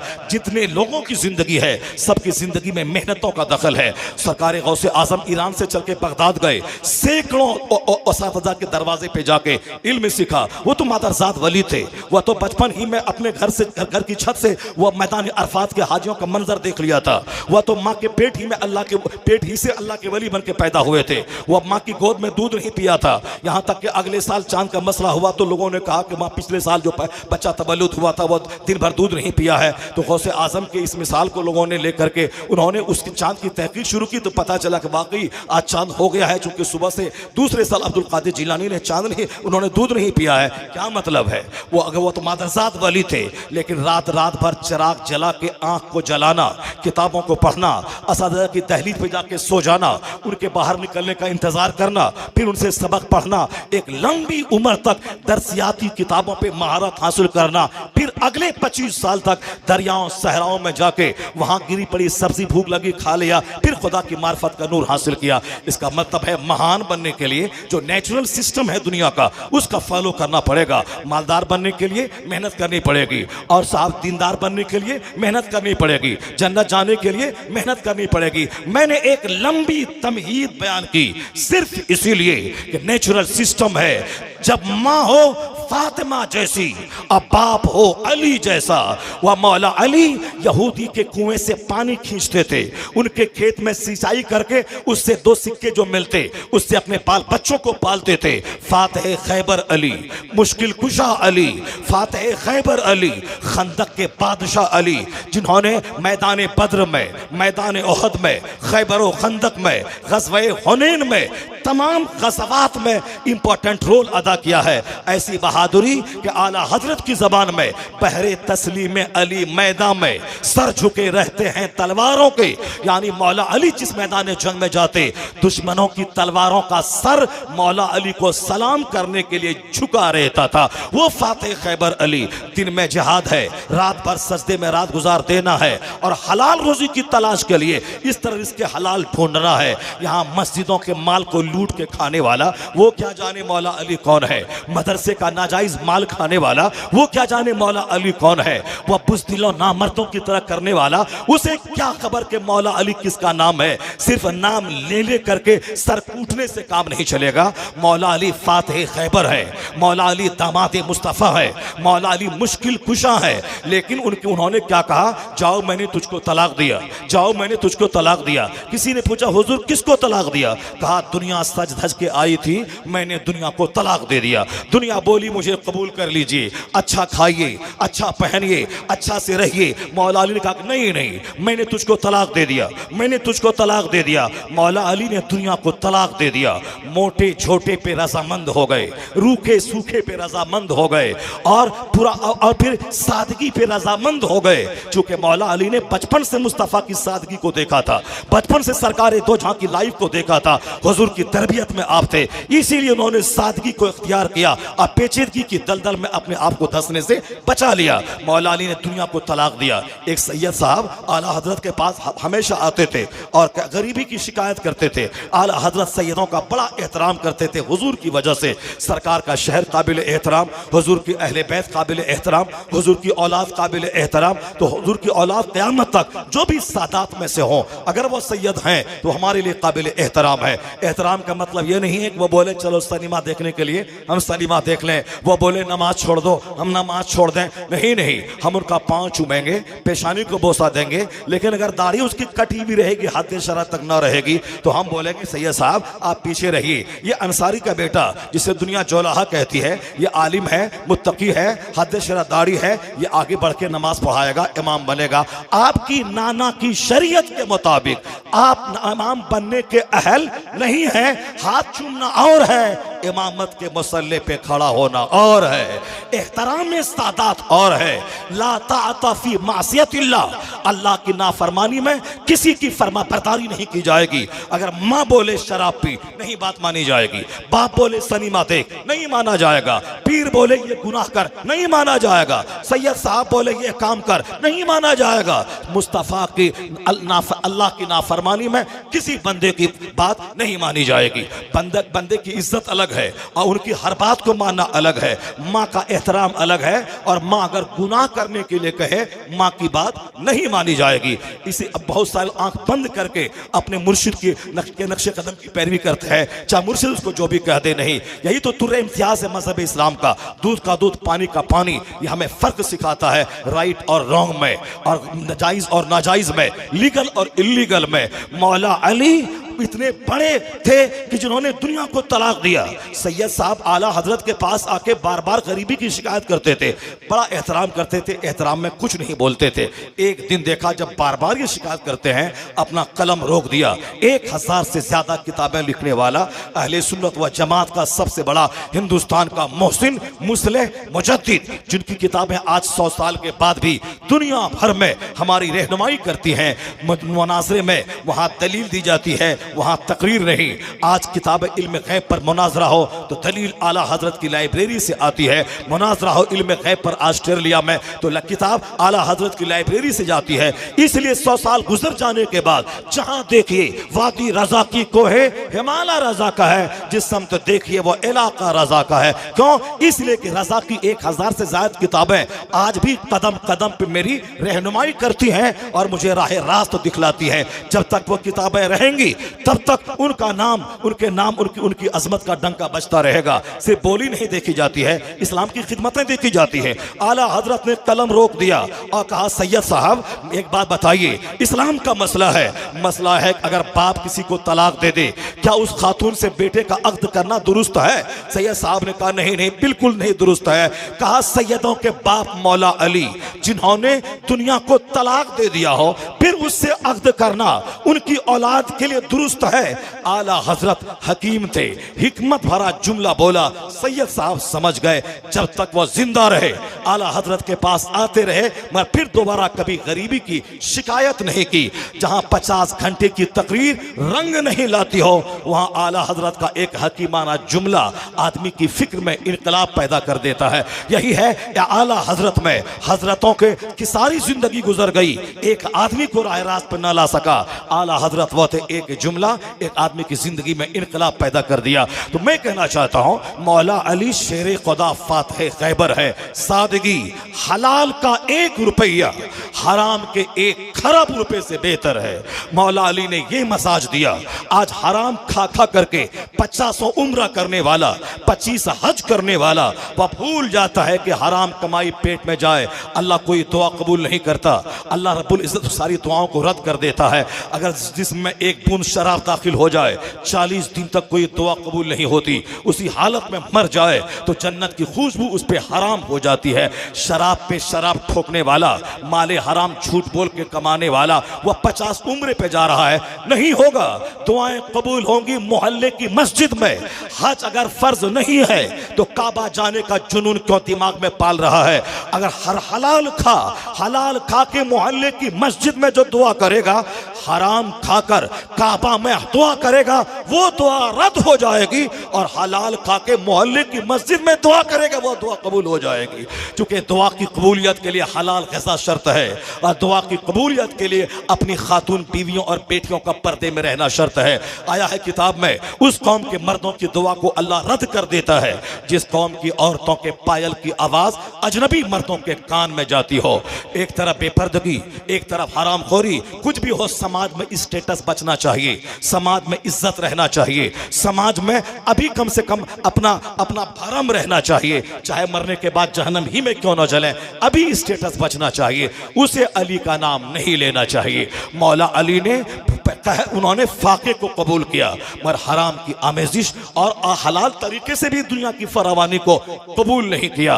जो मौला अली इस कदर हसास हो, रात भर सजदा और दिन में जिहाद, जब बाप हो अली जैसा और माँ हो फातिमा जैसी, तब नेचुरल सिस्टम के मुताबिक बेटा शहीदों का सरदार हुसैन पैदा होता है, हसन पैदा होता है। जब बाप हूं सैयद मूसा जंगी दोस्त जैसा और माँ हूं सर से लेके पांव तक नेकियों का पुतला, तब बेटा वलियों का सरदार अब्दुल कादिर जिलानी पैदा होता है। जब बाप हो सैयद गियासुद्दीन जैसा जाहिद और आबिद, और माँ रात भर मुसल्ले पे बैठ के सजदा करने वाली, तब उसी का बेटा 99 लाख काफिरों को कलमा पढ़ाने वाला मोइनुद्दीन अजमेरी जन्म लेता है। जब माँ हो सैयदा जुलेखा जैसी 80 साल की उम्र में भी सर से आंचल न खिसका हो, और बाप हो सैयद अहमद अली बुखारवी जैसा, उसी का बेटा कुतुब दिल्ली महबूब इलाही निजामुद्दीन औलिया पैदा होता है। और जब बाप हो मुफ्ती नकी अली खां जैसा और माँ हो आबिदा, तो बेटा अहमद रजा खां पैदा होता है। और जब दादा हो हुज्जतुल इस्लाम और नाना हो मुफ्ती आजम हिंद, हुज्जतुल इस्लाम काफिर देखे तो कलमा पढ़ ले, मुफ्ती आजम हिंद को डकैत देखे तो वली हो जाए, और बाप जाहिद लाखों मुरीदों का मुर्शिद मुत्तकी बनकर जिंदगी गुजारने वाला, और माँ ऐसी आबेदा के जेवरात को गिरवी रखकर मंजर इस्लाम के मुदर्रिसिन की तनख्वाह दिलाने वाली। जब माँ हो ऐसी तकवा शार, और बाप हो जाहिद, और दादा हो लाजवाब हुज्जतुल इस्लाम जैसा, और नाना हो मुफ्ती आजम हिंद जैसा, उसी कोख का बच्चा अख्तर रजा खां अजहरी ताजुश शरिया पैदा होता है। नेचुरल सिस्टम के खिलाफ कुछ नहीं होता। मैं सिर्फ ये कहा है, हुसैन जैसा बहादुर दुनिया को कैसे मिला? हसन जैसा बहादुर दुनिया को कुर्सी को कुर्बान कर देने वाला, दुनिया को पांव के नीचे ठुकराने वाला किसने दिया? मौला अली की करामत है, फातिमा ज़हरा की अता है, और उसकी तरबियत में पैगंबर आज़म अलैहिस्सलाम का दखल है। तो अब जब इमाम हुसैन जवान होते हैं, जवानी में हर कदम पे उसी तरबियत के आसार नुमाया होते हैं, उसी तरबियत की झलकियां हर कदम पे देखने को मिलती है। एक बार हाथ उठा के बोलें जोर से, ला इलाहा इल्लल्लाह। अगर बात समझ में नहीं आ रही है तो मैं बंद कर देता हूं खिताब को। अगर वही खिताब चाहिए आपको किस्सा कहानी वाली, तो मैं बंद कर दूं खिताब में, छोड़ दूं। बस मेरा बहुत काम हो गया। जब आप पसंद ही नहीं कर रहे, आप बोल ही नहीं रहे, मैं साफ पसीना में निचोड़ रहा हूँ। वो कहानी और किस्सा, सीना तोड़ना, सर के बाल नोचना, तो दिन रात सुनते ही रहते हैं। हाय सकीना, हाय असगर, हाय अली, हाय अब्बास, तो दिन रात सुनता ही रहता है। अब्बास है किसका नाम? हुसैन है किसका नाम? ये तो सुन ले। ये कौन सुनाएगा तुमको? इमाम हुसैन की जिंदगी से पैगाम मिलता है हक पे जीने का, हक पे मरने का। इमाम हसन ने कुर्सी को त्यागा, इमाम हसन ने दुनिया को त्यागा। यहां तक कि आज की तारीख में बेटा मर जाए आदमी सह लेता है, मगर कुर्सी नहीं छोड़ता है, तख्त नहीं छोड़ता है, वह सल्तनत नहीं छोड़ता है। मगर इमाम हसन उस योद्धा का नाम है। 40,000 से ज्यादा अरब आपके नाम पे जान देने को कुर्बान है, लेकिन इमाम हसन ने खिलाफत अमीर मुआविया के हाथ में शर्तों के साथ दे दी। मालूम है क्यों दे दी? इमाम हसन सबसे बड़े शहीद इस माना कर है, उन्होंने जान की नहीं, उन्होंने हुकूमत की कुर्बानी दी है, उन्होंने सत्ता की कुर्बानी दी है, उन्होंने सल्तनत की कुर्बानी दी है। इमाम हसन रज़ी अल्लाह तआला अन्हु को लोगों ने कहा यह शेम है, शेम, यह आरुल मुस्लिमीन है। ये आरुल मुस्लिमीन है। क्या आरुल मुस्लिमीन है? यानी 40,000 अरब जान देने को तैयार है, फिर भी इन्होंने अमीर मुआविया को हुकूमत दे दी और मदीना आ गए। इन्होंने ये जान बचा के आ गए। ये आरुल मुस्लिमीन है, ये आरुल मुस्लिमीन है। जरा गौर से सुनिएगा, शेम शेम शेम, आरुल मुस्लिमीन है ये। लोगों ने कहा अगर मुझको आज कोई मेरे खिलाफ कोई एक जुमला बोले, मेरे खिलाफ, मेरे इमाम के खिलाफ, मेरे पीर के खिलाफ, तो हाल क्या होता है कि हम नंगे हो जाते हैं। अखलाक को तो सारी हदों को फलांग कर सामने वाले को जलील करना अपनी जिंदगी का मकसद हम बना लेते हैं, नानी नफ्स को जो बात नागवार गुजरे। इमाम हसन को क्या कहा लोगों ने? ये आरुल मुस्लिमीन है, मुसलमानों के लिए शर्म है। ये इतने लाख, इतने हजार मुसलमान इनके नाम पे जान देने को तैयार है, और ये अमीर मुआविया को खिलाफत दे दी और मदीना पाक आ गए। इमाम हसन ने क्या कहा? पंचायती कर दूं, 10 लोगों को लेके मैं बैठ जाऊं? क्यों तुम मुझको ऐसा कहता है? इमाम हसन ने कहा नहीं नहीं, अल आरो खैरुम मिनन नार। इमाम हसन क्या कहते हैं? ये आर जिसको तुम कहता है, ये आर नार से बेहतर है। यानी दुनिया की बेइज्जती आखिरत की बेइज्जती से बेहतर है, या दुनिया की शर्मिंदगी आखिरत की शर्मिंदगी से बेहतर है। या एक जुमला नहीं है, 1 करोड़ हिकमतें पोशीदा हैं। चंद लाख रुपए रिश्वत देकर नौकरी लेना और सारी जिंदगी उस हराम की नहुसत से दोचार रहना। अगर इमाम हसन का वह जुमला उसके दिमाग में रहता, वह सारी जिंदगी मस्जिद में अजान देकर 5,000 रुपये माहाना कमाकर बाल बच्चों के पाल के वह मर जाता। लेकिन वह 10 लाख रुपए हराम रिश्वत देकर वह नौकरी नहीं लेता, क्योंकि इमाम हसन ने कहा कि दुनिया की बेइज्जती आखिरत की बेइज्जती के मुकाबले में हल्की है।